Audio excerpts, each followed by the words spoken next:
Assalamu alaikum dears. Topic of discussion the osmoregulatory function of nephron. nephron په human body کې دوه main functions perform کوي. یو excretion کوي او بل osmoregulation maintain ساتي. په مخکې ویډیو کې مونږه د nephron excretory function په ډیټیل سره ډیسکس کړو. په دې ویډیو لیکچر کې به مونږه د nephron osmoregulatory function په ډیټیل سره ډیسکس کوو. Osmoregulation تاسو پیژنئ چې دا یو داسې پروسس دی چې په دې کې هیومن باډي د واټر او د سالټ مقدار مینټین ساتي. واټر پلس سالټ. اوس په osmoregulation کې نیفران څنګه هیلپ کوي د دې په میکانیزم ځان پوهه کوو. پس نمبر موږ ډیسکس کوو چې نیفران په هیومن باډي کې واټر څنګه کنټرولوي، د واټر مقدار په هیومن باډي کې دا څنګه مینټین ساتي. پس نمبر ډیسکس کوو کنټرول اف واټر. بیا سالټ ته راځو. دوه کنډیشنز دي، یا خو به په هیومن باډي کې د واټر مقدار سیوا کیږي یا به کمیږي. موږ دواړه کنډیشنز اخلو. پس نمبر کنډیشن دی when excess of water is taken. کله چې په هیومن باډي کې د واټر اماونت انکریز شي نو دغه په ریزلټ کې نیفرانو هایپوټانیک یورین پروډوس کوي. سپوز دا یو هیومن دی او دا ډیر زیات واټر څکلو انټیک کړه. نو چې کله دې په دې باډي کې واټر انکریز شي د واټر اماونت پکې سیوا شي نو کډنی یا نیفرانو هایپوټانیک یورین پروډوس کوي. په هایپوټانیک یورین کې د واټر اماونت سوي دا سیوای. ٹھیک شو. هایپوټانیک یورین د نیفران څنګه پروډوس کوي؟ د دې لپاره نیفران یوز کوي ټو میکانیزمز. First number there by increasing ultrafiltration. Second number there by decreasing absorption of water. Ultrafiltration تاسو پیژنئ. په مخکې ویډیو کې موږ ډیسکس کړو چې دا یو داسې پروسس دی چې په دې کې به د بلډ فلټریشن دا به انډر پریشر کیږي. په ګلومیرولس کې د پریشر انډر بلډ فلټریشن کیږي. دغه پروسس ته وایي الټرا فلټریشن یا ګلومیرولر فلټریشن. نو کله چې په هیومن باډي کې د واټر اماونت انکریز شي نو الټرا فلټریشن هم څه کیږي؟ انکریز کیږي. سپوز یو پرسن دی او دغه په باډي کې د واټر اماونت څه شو؟ انکریز شو. ٹھیک شو. یو انډیویجوال دی او د هغه انډیویجوال په باډي کې د واټر اماونت انکریز شو. د واټر اماونت انکریز کیدو سره د بلډ والیوم انکریز کیږي. دا سره څه کیږي چې انکریز کیږي. کم واټر چې موږ واخلو نو هغه زمونږ بلډ ته ځي. دغه سره د بلډ والیوم څه شي؟ انکریز شي. او موږ ته دا پته ده کله چې د بلډ والیوم انکریز شي نو د دې په نتیجه کې د بلډ هایدروسټیټیک پریشر هم انکریز کیږي. بلډ والیوم څه شو؟ انکریز شو. دا په څه کې وسو؟ انکریز هایدروسټیټیک پریشر اپ بلډ. په دې اپرنٹ ارټریول کې چې کوم بلډ انټر کیږي دلته چې اوس کوم پریشر دی هغه پریشر ته وایي هایدروسټیټیک پریشر. دا په اماونت کې هم انکریز شي. چې کله دا پریشر انکریز شي نو په دې ګلومیرولس کې ګلومیرولر فلټریشن پریشر هم انکریز شي. دا هم څه شي؟ انکریز شي. په نارمل کنډیشن کې دا 10 ملي میټر اف مرکري. خو چې کله د بلډ والیوم انکریز شي نو بیا دا د 10 ملي میټر اف مرکري نه انکریز شي. ګلومیرولر فلټریشن پریشر چې انکریز شي د دې سره مور نیفریکو فلټریټ جوړیږي. اور دلته دا ګلومیرولس دی.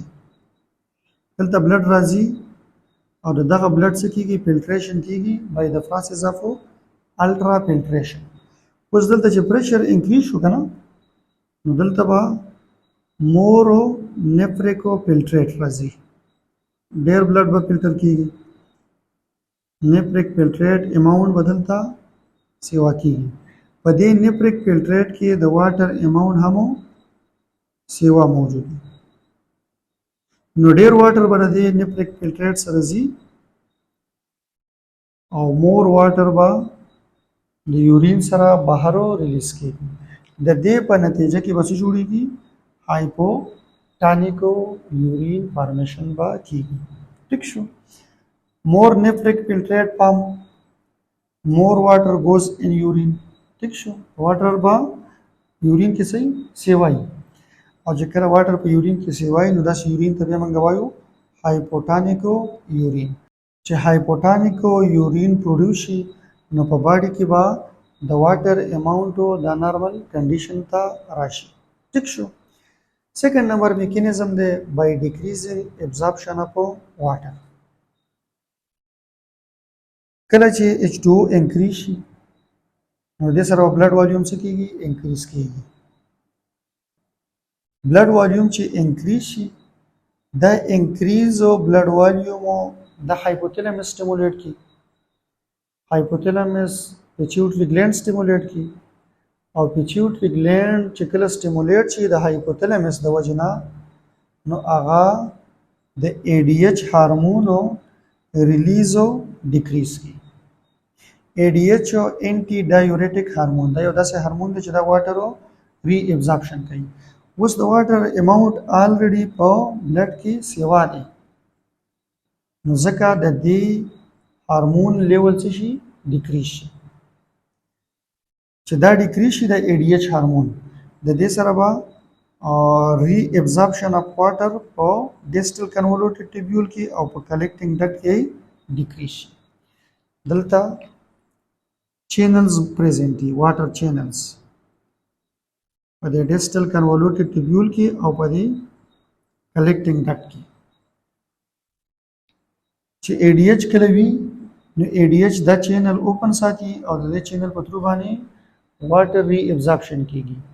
اوس د ADH اماونټ څه شو دا کم شو نو دا چینل څه شي دا کلوز شي. چې دا کلوز شي نو د واټر ری ابزارپشن نه کیږي او چې د واټر ری ابزارپشن نه کیږي نو دغه په نتیجه کې به هایپوټانیکو یورین پروډوس کیږي. په هایپوټانیک یورین کې به د واټر مقدارو سیوای او چې هایپوټانیک یورین پروډوس شي نو په باډي کې به د واټر اماونټ د نارمل کنډیشن ته راشي. سیکنډ نمبر کنډیشن اخلو کله چې په باډي کې د فلویډ اماونټ ډیکریز شي. when volume of body fluid decreases په باډي کې به د فلویډ اماونټ کله ډیکریز کیږي کله چې excessive blood loss وشي. ٹھیک شو. یا excessive sweating وشي ډېره خوله لاړه شي د یو انډیویژوال نه یا ته ډېر بلډ لاړ شي د انجری د وجې نه یا د اکسیډنټ د وجې نه.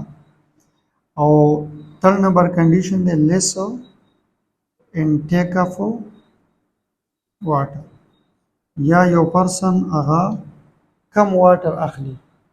کله چې په باډي کې د فلویډ اماونټ ډیکریز شي نو بیا په نیپران کې الټرا فلټریشن هم څه شي ډیکریز شي. یو کنډیشن خدا شو چې الټرا فلټریشن ډیکریز شي نو نیپریک فلټریټ به کم جوړیږي. چې نیپریک فلټریټ کم جوړیږي نو د سره به کم واټرو د بلډ نه نیپران ته راځي. یو کنډیشن خدا شو. سیکنډ نمبر کنډیشن کې به د واټرو ابزارپشن دا به انکریز کیږي. ADH هارمون به زیات ریلیز کیږي د پیچیوټری گلینډ نه او کله چې ADH هارمون هغه سیکریشن او انکریز شي دغه هارمون راشي کلیکټینګ ډکټ او پروکسیمل کنولوټیډ ټیبیول ته. په دې کې چې کوم دا واټر چینلز دي دا اوپن کی او د دې چینلز په تھرو باندې واټر او ری ابزارپشن کیږي. نو چې کوم یورین دلته پروډوس کیږي هغه یورین به وسوي هایپرټونیک وي. نو د دې میکانیزمز په ترو باندې نیپرانو د واټر اماونټ کنټرولوي. اوس راځو چې نیپرانو د سوډیم لیول څنګه کنټرولوي. په بلډ کې د سوډیم لیول د مینټین کېدو لپاره یو هارمون ریسپانسیبلی هغه هارمون ته وایي الډوستیرون. الډوستیرون دا یو هارمون دی، د دې فنکشن دا چې دا په بلډ کې د سوډیم لیول مینټین ساتي. دا هارمون ریلیز کیږي د یو ګلینډ نه، هغه ګلینډ ته وایي اډرینل کارټکس. په کډنی باندې بر یو ګلینډ موجود دی، هغه ګلینډ ته وایي اډرینل ګلینډ. د اډرینل ګلینډ دوه پارټس، یو اډرینل میډولا او بل اډرینل کارټکس. دا الډوستیرون هارمون دا د اډرینل کارټکس پارټ نه سیکریټ کیږي. الډوستیرون هارمون دا راشي کډنی ته، او په کډنی کې چې کوم نیپران دي نو په نیپران کې په پراکسیمل کنولوټیډ ټیبیول کې سوډیم پوټاشیم پمپ پریزنټ دی، او د هغه پمپ په ترو باندې دا سوډیم ری ابزارب کوي. ٹھیک شو؟ د ګلینډ نه څه وشو؟ هارمون ریلیز شو. کوم هارمونو؟ الډوستیرون. الډوستیرون به چېرته راځي؟ دا به کډني ته راشي. په کډني کې چې کوم نیپران پریزنټ دی، او په نیپران کې پی سی ټي پارټ دی، پراکسیمل کنولوټیډ ټیبیول، دا پی سی ټي پارټ دی. په دې پی سی ټي پارټ کې سوډیم پوټاشیم پمپ پریزنټ دی. د هغه پمپ په ترو باندې دا نیپریک فلټریټ نه سوډیم ری ابزارب کوي. کلیر شو؟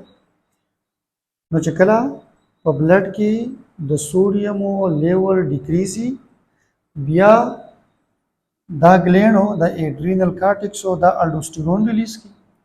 الډوستیرون راشي کډنی ته. په کډنی کې چې کوم نیپران پریزنټ دي، د هغه د پی سی ټي پارټ نه د سوډیم پوټاشیم پمپ په ترو باندې سوډیم بلډ ته ری ابزارب کی.